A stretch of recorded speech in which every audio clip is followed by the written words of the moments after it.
I am all in favor of your idea that we should go back to our old plan of having a more or less set subject, an agendum for our letters. When we were last separated, the correspondence languished for lack of it. How much better we did in our undergraduate days with our interminable letters on the Republic and classical meters, and what was then the new psychology. Nothing makes an absent friend so present as a disagreement. Prayer, which you suggest, is a subject that is a good deal in my mind. I mean private prayer. If you are thinking of corporate prayer, I won't play. There is no subject in the world, always excepting sport, on which I have less to say than liturgiology, and the almost nothing which I have to say may as well be disposed of in this letter. I think our business as laymen is to take what we are given and make the best of it. And I think we should find this a great deal easier if what we were given was always and everywhere the same. To judge from their practice, very few Anglican clergymen take this view. It looks as if they believe people can be lured to go to church by incessant brightenings, lightenings, lengthenings, abridgments, simplifications, and complications of the service. And it is probably true that a new keen vicar will usually be able to form within his parish a minority who are in favor of his innovations. The majority, I believe, never are. Those who remain, many give up church-going altogether, merely endure. Is this simply because the majority are hidebound? I think not. They have a good reason for their conservatism. Novelty, simply as such, can have only an entertainment value, and they don't go to church to be entertained.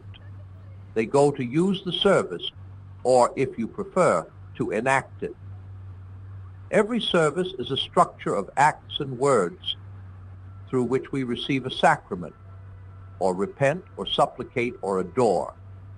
And it enables us to do these things best.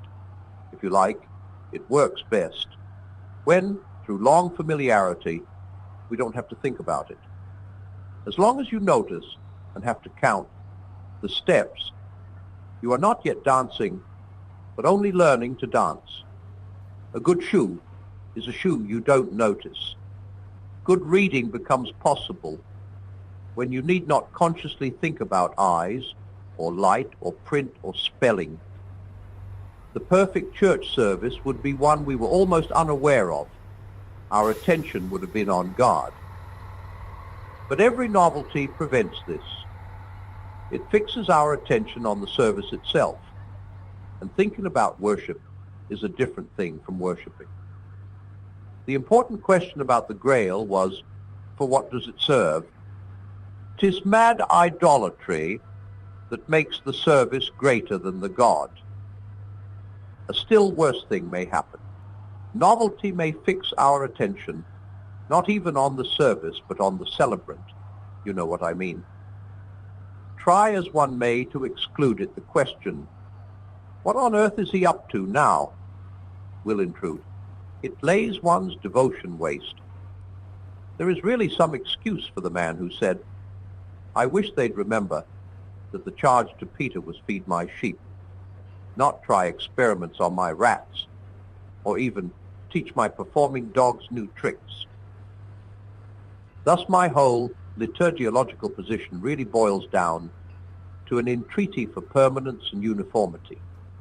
I can make do with almost any kind of service whatever, if only it will stay put.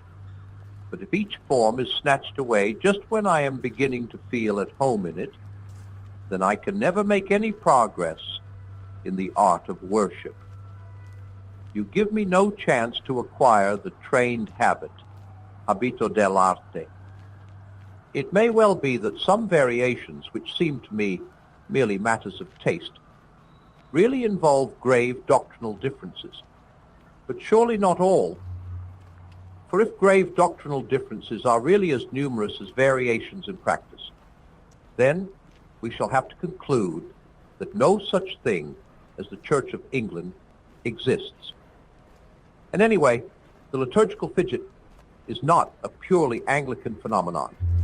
I have heard Roman Catholics complain of it too. And that brings me back to my starting point. The business of us laymen is simply to endure and make the best of it. Any tendency to a passionate preference for one type of service must be regarded simply as a temptation. Partisan churchmanships are my bête noire. And if we avoid them, may we not possibly perform a very useful function? The shepherds go off, everyone to his own way, and vanish over diverse points of the horizon. If the sheep huddle patiently together and go on bleating, might they finally recall the shepherds?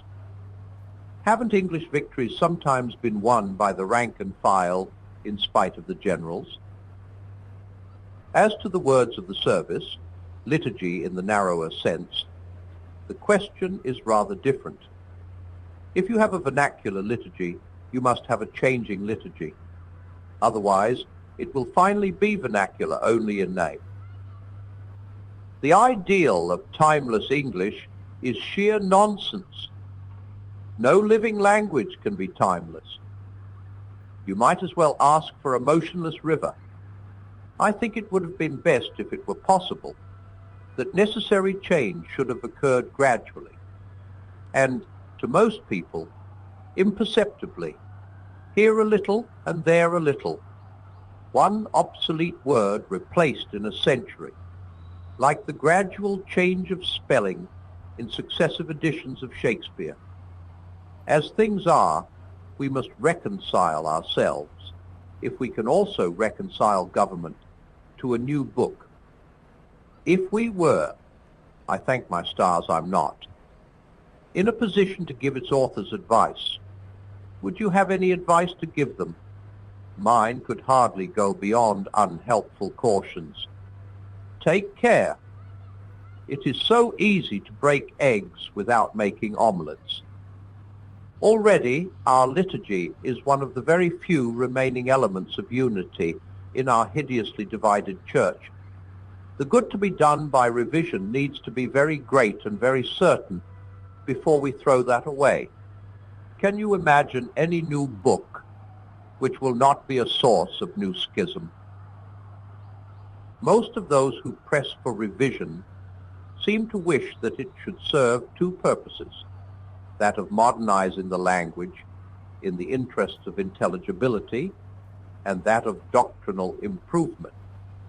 Of the two operations, each painful and each dangerous to be carried out at the same time. Will the patent survive? What are the agreed doctrines which are to be embodied in the new book? And how long will agreement on them continue? I ask with trepidation, because I read a man the other day who seemed to wish that everything in the old book which was inconsistent with orthodox Freudianism should be deleted. For whom are we to cater in revising the language? A country parson I know asked his sexton what he understood by indifferently in the phrase truly and indifferently administer justice. The man replied, "It means making no difference between one chap and another." "And what would it mean if it said impartially?" asked the parson. "Don't know. Never heard of it," said the sexton.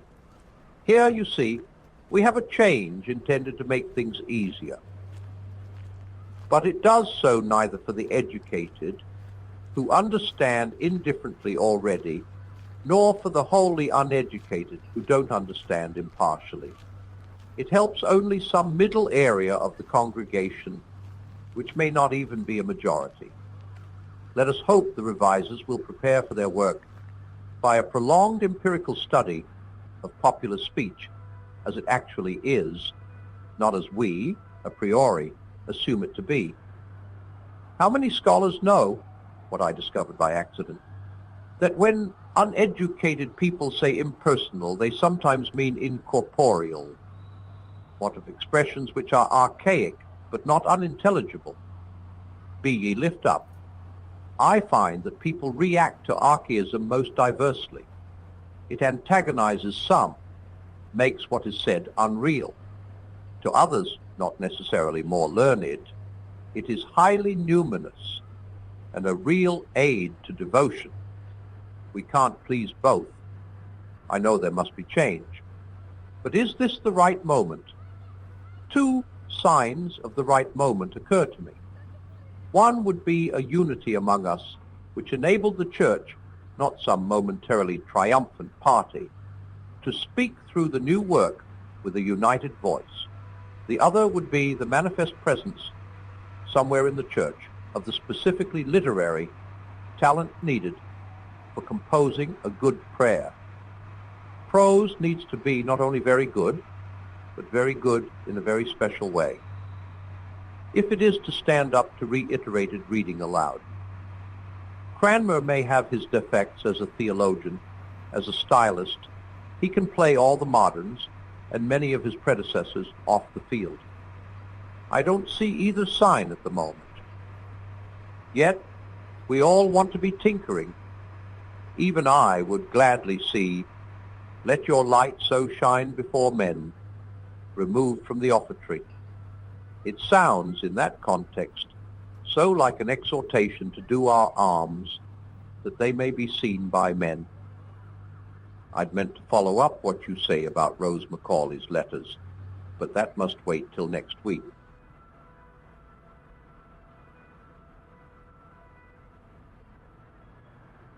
Why, you say that my view of church services is man-centered and too concerned with mere edification. How does this follow from anything I said? Actually, my ideas about the sacrament would probably be called magical by a good many modern theologians. Surely the more fully one believes that a strictly supernatural event takes place, the less one can attach any great importance to the dress, gestures, and position of the priest.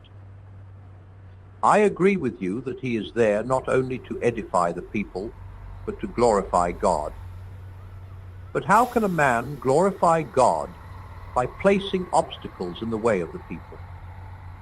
Especially if the slightest element of clerical one-upmanship, I owe the phrase to a cleric, underlies some of his eccentricities. How right is that passage in the Imitation where the celebrant is told, consult not your own devotion, but the edification of your flock. I've forgotten how the Latin runs. Now, about the Rose Macaulay letters. Like you, I was staggered by this continual search for more and more prayers. If she were merely collecting them as objet d'art, I could understand it. She was a born collector. But I get the impression that she collected them in order to use them, that her whole prayer life depended on what we may call ready-made prayers, prayers written by other people.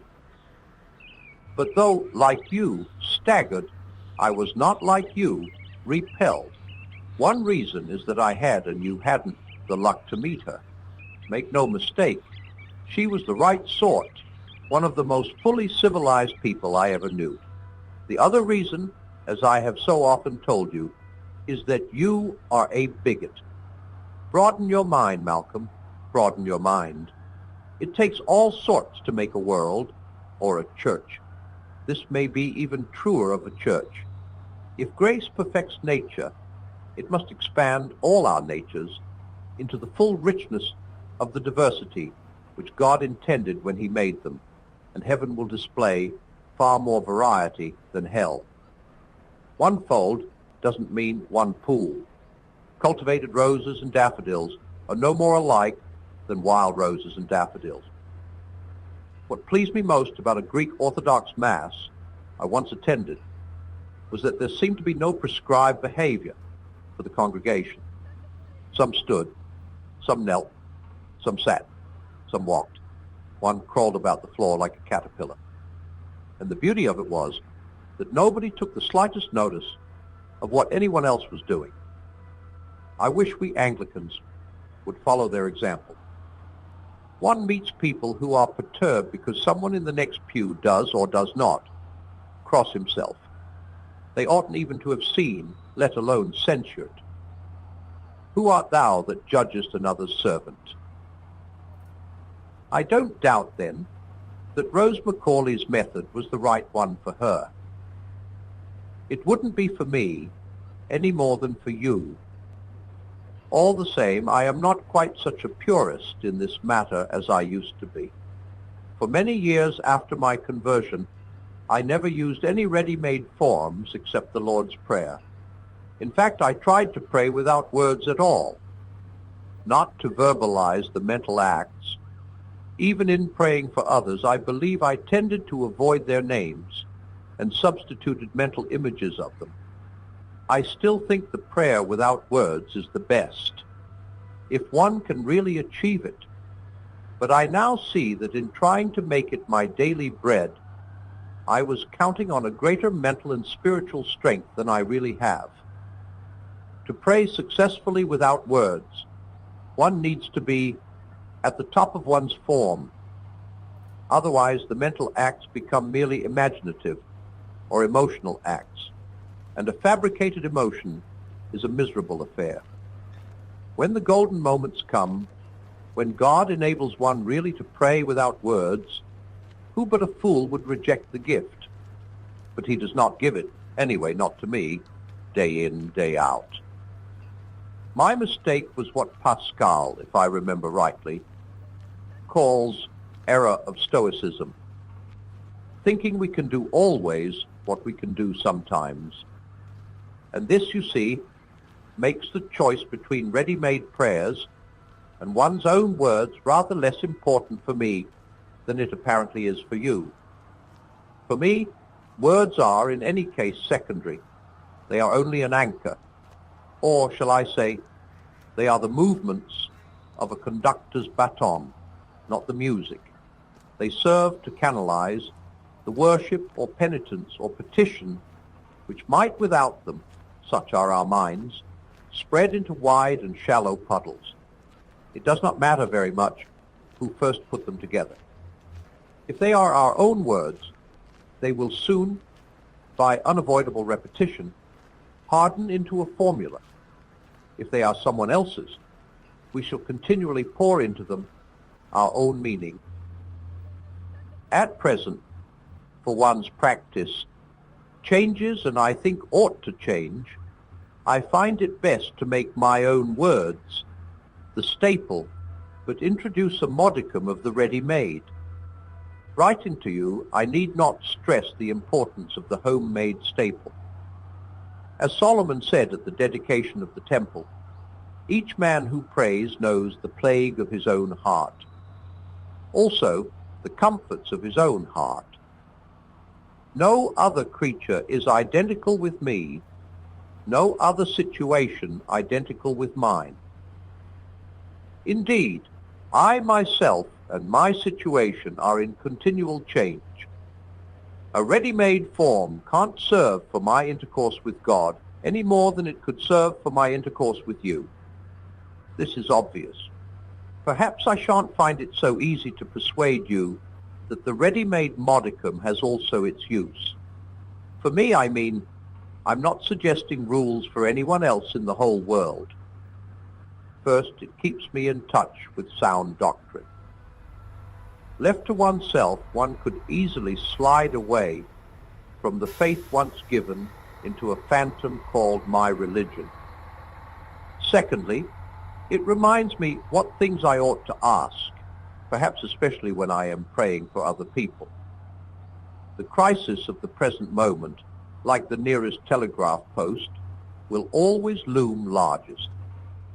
Isn't there a danger that our great permanent objective necessities, often more important, may get crowded out? By the way, that's another thing to be avoided in a revised prayer book. Contemporary problems may claim an undue share, and the more up-to-date the book is, the sooner it will be dated. Finally, they provide an element of the ceremonial. On your view, that is just what we don't want. On mine, it is part of what we want. I see what you mean when you say that using ready-made prayers would be like making love to your own wife out of Petrarch or Donne. Incidentally, might you not quote them to such a literary wife as Betty? The parallel won't do. I fully agree that the relationship between God and a man is more private and intimate than any possible relation between two fellow creatures. Yes, but at the same time there is, in another way, a greater distance between the participants. We are approaching, well, I won't say the wholly other, for I suspect that is meaningless, but the unimaginably and insupportably other. We ought to be, sometimes I hope one is, simultaneously aware of closest proximity and infinite distance. You make things far too snug and confiding. Your erotic analogy needs to be supplemented by, I fell at his feet as one dead. I think the low church milieu that I grew up in did tend to be too cozily at ease in Sion. My grandfather, I'm told, used to say that he looked forward to having some very interesting conversations with St. Paul when he got to heaven. Two clerical gentlemen talking at ease in a club. It never seemed to cross his mind that an encounter with St. Paul might be rather an overwhelming experience, even for an evangelical clergyman of good family. But when Dante saw the great apostles in heaven, they affected him like mountains. There's lots to be said against devotions to saints, but at least they keep on reminding us that we are very small people compared with them. How much smaller before their master? A few formal, ready-made prayers serve me as a corrective of, well, let's call it cheek. They keep one side of the paradox alive. Of course, it is only one side. It would be better not to be reverent at all than to have a reverence which denied the proximity.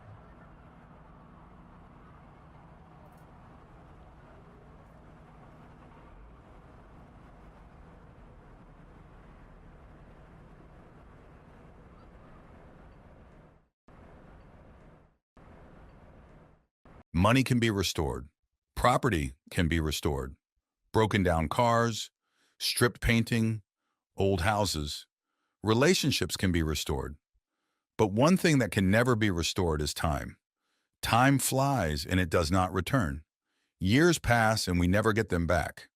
Yet God promises the impossible.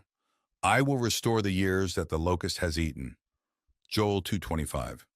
The immediate meaning of this promise is clear. God's people had suffered the complete destruction of their entire harvest through swarms of locusts that marched like an insect army through the fields, destroying the crops, multiplying their number as they went. For 4 consecutive years, the harvest was completely wiped out. God's people were brought to their knees in more ways than one. But the Lord became jealous for his land and had pity on his people. God said, "Behold, I am sending to you grain, wine, and oil, and you will be satisfied." Joel 2:18-19. In the coming years, God said, their fields would yield an abundance that would make up for what had been lost. The threshing floor shall be full of grain. The vats shall overflow with wine and oil. You shall eat in plenty and be satisfied. Joel 2:24-26.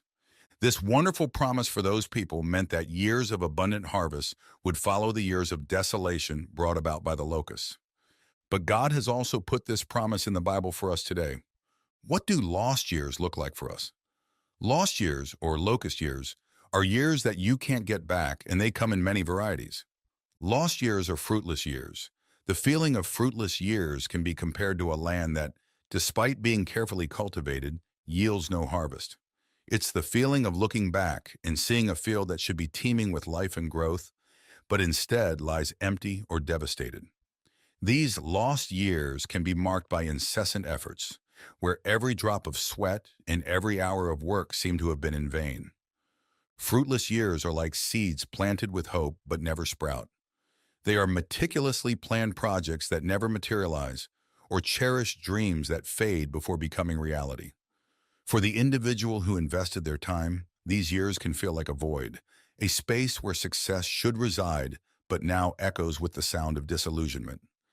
In the business world, these years can be characterized by decisions that, though seemed promising, ultimately bore no fruit. It might be a marketing strategy that failed to capture the target audience's attention, an innovative product that didn't meet market expectations, or an investment that resulted in losses instead of profits. Reflecting on these years can bring a sense of time wasted, missed opportunities, and unrealized potential. You might wonder, what happened to all my time and effort? Lost years are painful years. Lost years are like shadows lengthening at dusk, carrying with them the melancholy of what could have been. They are years woven with the pain of absence, where every memory is a reminder of the void left by those who have departed. The future, once painted with vibrant colors of hope and shared dreams, now seems faded, tainted by uncertainty and the fear of lonely days stretching ahead. I'm thinking of those whose hearts were broken by the unexpected departure of a loved one. You who planned a lifetime together now find yourselves navigating an ocean of silence, where each wave brings longing and each tide the relentless reality of a tomorrow without return. Plans for the future, once so real and tangible, are now ghosts haunting your days, whispering about what was lost. I'm also thinking of those who bear the invisible burden of illnesses, both physical and mental, that rob them of the freedom to live fully. You who assumed you would always have the strength and health to embrace life in its entirety, now face a mirror that reflects limitations and unexpected challenges. Disappointment is a constant companion, hissing doubts and uncertainties about your ability to move forward. Lost years are selfish years. Lost years are like echoes of a forgotten song, resonating through the corridors of time with a melody of regret. They are years Jim spent chasing shadows, years where his faith was but a distant murmur amidst the clamor of personal desires and ambitions. Jim's life, a tapestry rich in experiences, was nonetheless blurred, with the essence of his spirituality relegated to a silent corner. Here is Jim's story, a tale as old as time, where the quest for meaning is overshadowed by the seductive glow of ego. Jim, whose commitment to Christ was superficial, found himself lost in a maze of self-indulgence. The faith he professed was a piece of convenience, a small part of a complex puzzle of earthly aspirations and desires. Then in a moment of divine revelation, Jim's life is shaken to its core. He awakens to the reality that the years were not consumed by locusts, but by his own spiritual neglect. He finds himself before a mirror of the soul, confronted with the image of someone who lived for himself, someone whose existence lacked the depth and purpose he now yearns for. "What the hell have I been doing?" Jim asks himself, his voice echoing with the urgency of a heart-seeking redemption. "There's no substance to my life." These words are a lament, a confession of years wasted in a sea of selfishness. Jim longs for transformation, for a chance to rewrite the narrative of his life with ink imbued with faith and service. He cries out to live in the power of the Spirit, so that every breath, every step, every decision is a reflection of his renewed dedication. He desires to make a difference in the world, so that his journey is not just a series of selfish steps, but a path paved with love and compassion. The locust may have devoured half of his life, but Jim is determined that the remainder will be an abundant harvest of good deeds and moments of grace. Lost years are loveless years. Lost years are like fallen leaves in autumn, each representing a moment of tenderness that never blossomed. They are years where division creates a chasm within a family, where words left unsaid and hugs not given form a silent barrier between hearts that should be united. Children, innocent witnesses to this separation, grow up in the blink of an eye, and the years of childhood, which should be filled with love and shared laughter, slip through their fingers like grains of sand. A marriage, once a garden of promises and passion, now lies in silence with the flowers of love slowly withering under the weight of time and indifference. Years pass, and what was meant to be a union of souls becomes an empty coexistence, where days are marked by routine rather than the warmth of connection. You watch passionate couples, their laughter and knowing glances, a cruel reminder of what you lack. I wish I could be loved like that, you sigh, feeling the weight of loneliness deepening with each passing year.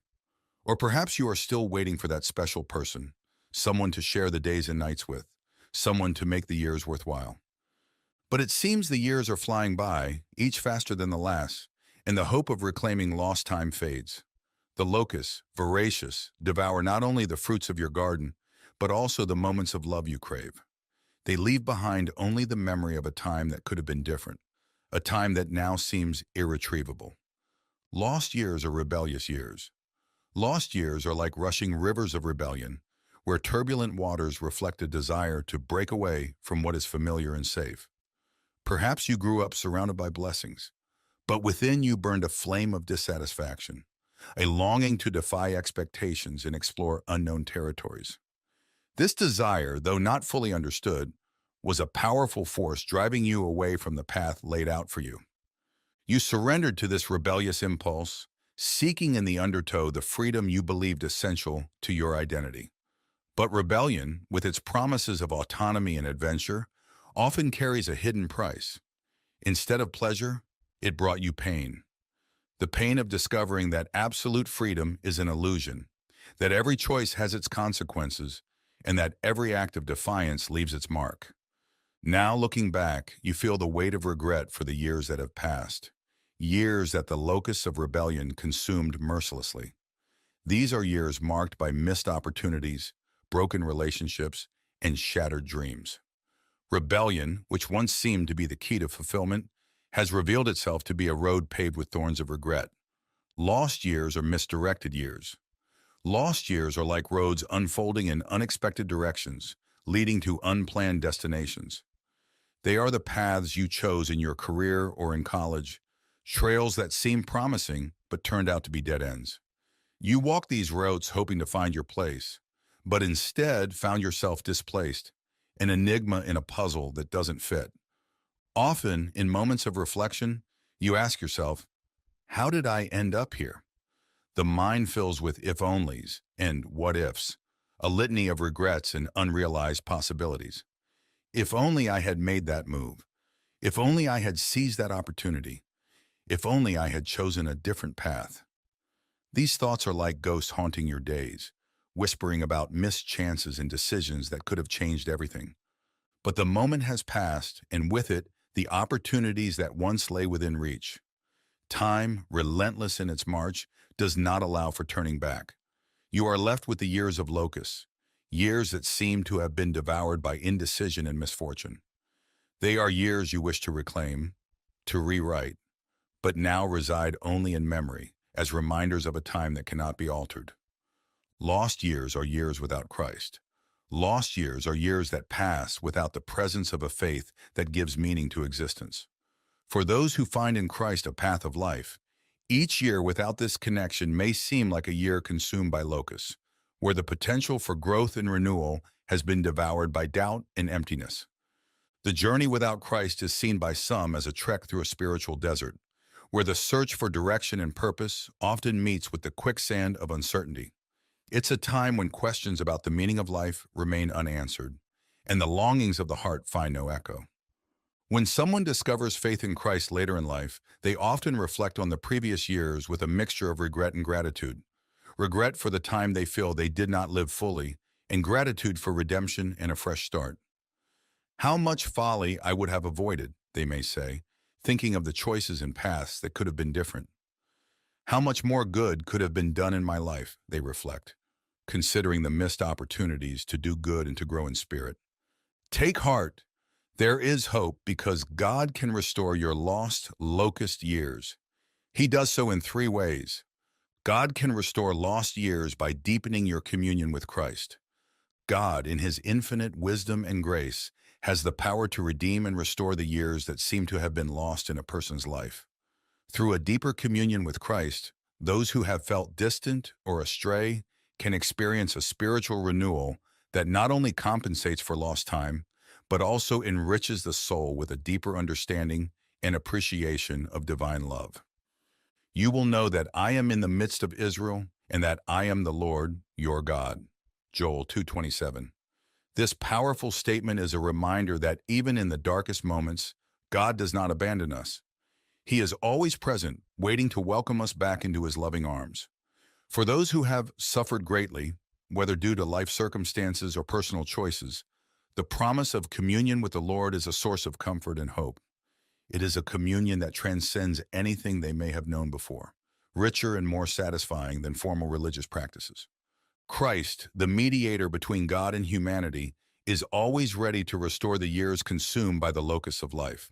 As we draw near to him with open and repentant hearts, we can confidently pray, Lord, I acknowledge that I have spent many years without you, many years maintaining a painful distance. Now I ask that you fill my heart with a renewed love and gratitude for Christ. May the loss of these years serve to intensify my love for you, making it stronger than it could ever have been. Restore to me, Lord, the years that the locusts have eaten. In making this sincere prayer, we can trust that God will hear and respond. He can transform our sorrows into joy, our losses into gains, and our lost years into years of blessings. With God, no time is truly lost. Every moment is an opportunity to grow in grace and knowledge of our Lord and Savior, Jesus Christ. God can restore lost years by multiplying your fruitfulness. God possesses the extraordinary ability to restore the years that seem to have been lost by multiplying a person's fruitfulness. For those whose harvests have been devastated for 4 consecutive years, God can compensate for the years consumed by locusts by granting abundant and extraordinary harvests.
with the treads in the deep, and it's on me and it's pulling me in. Oh, oh, oh, Geronimo.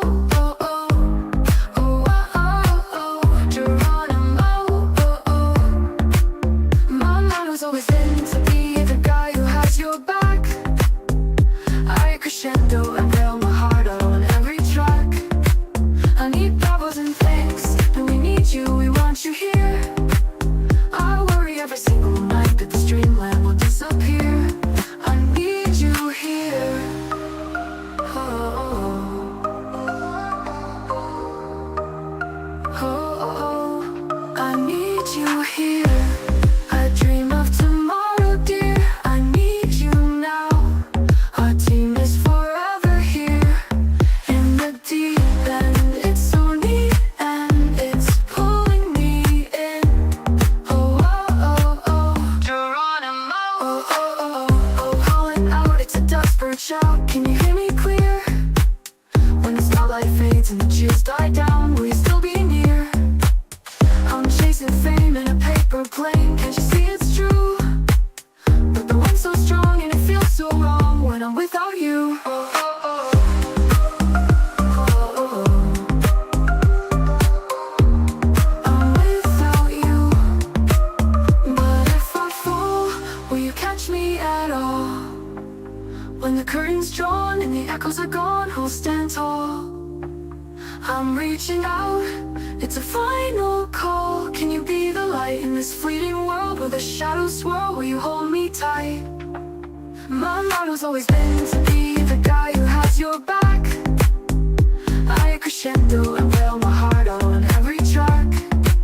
I need bravos and thanks, and we need you, we want you here. I worry every single night that this dreamland will disappear. I need you here. Oh, oh, oh, I need you here. I'm holding on to the edge of hope.